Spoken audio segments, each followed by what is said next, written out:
കലൂര് എക്സിബിഷന് പോയപ്പോ വിത്തിന്റെ സ്റ്റാളിൽ നിന്ന് ഞങ്ങള് 5 തരം വിത്ത് വാങ്ങിച്ചിട്ടുണ്ടായിരുന്നു. പിറ്റൂണിയുടെ വിത്ത് വാങ്ങിച്ചിട്ടുണ്ടായിരുന്നു, ഡയാന്തസിന്റെ വിത്ത് വാങ്ങിച്ചിട്ടുണ്ടായിരുന്നു, വ്ളാത്താങ്കര ചീരയുടെ വിത്ത് വാങ്ങിച്ചിട്ടുണ്ടായിരുന്നു. അതൊരു 4 പാക്കറ്റിലായിട്ട് പാവിയത്.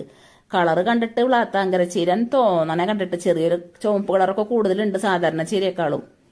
പിന്നെ മുരിങ്ങയുടെ തൈ മേടിച്ചിട്ടുണ്ടായിരുന്നു, മുരിങ്ങയുടെ കുരു മേടിച്ചിട്ടുണ്ടായിരുന്നു. അത് 6 എണ്ണം വാങ്ങിച്ചു. അതിൽ 5 എണ്ണം മുളച്ചു, ഒരെണ്ണം പതുക്കനെ മുളച്ചിട്ടുള്ളൂ, ചെറിയ തയ്യ.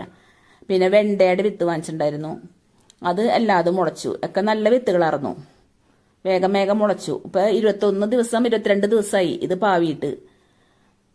പറിച്ചു നടാൻ പാകത്തിനായി തുടങ്ങിയിട്ടുണ്ട്. കുറച്ച് ദിവസം കഴിയുമ്പോൾ പറിച്ചു നടണം. വിത്ത് പാവി ഇപ്പൊ വീഡിയോ എടുക്കണമെന്ന് വിചാരിച്ചിട്ടുണ്ടായിരുന്നില്ല, അല്ലെങ്കിൽ നല്ല ഭംഗിയുള്ള ചട്ടിയിലൊക്കെ പാവി മുളപ്പിക്കായിരുന്നു. വെണ്ട ഞങ്ങൾ മേടിച്ചത് ആനക്കൊമ്പൻ വെണ്ട മേടിച്ചത്, അതും എല്ലാതും മുളച്ചിട്ടുണ്ട്. പിന്നെ റാണി ഞങ്ങളുടെ പിറ്റൂണി തന്നെ കുറെ മുളച്ചിട്ടുണ്ട്, പക്ഷെ കുറച്ചൊക്കെ പിടിച്ച് കിട്ടുമെന്ന് വിചാരിക്കണ്.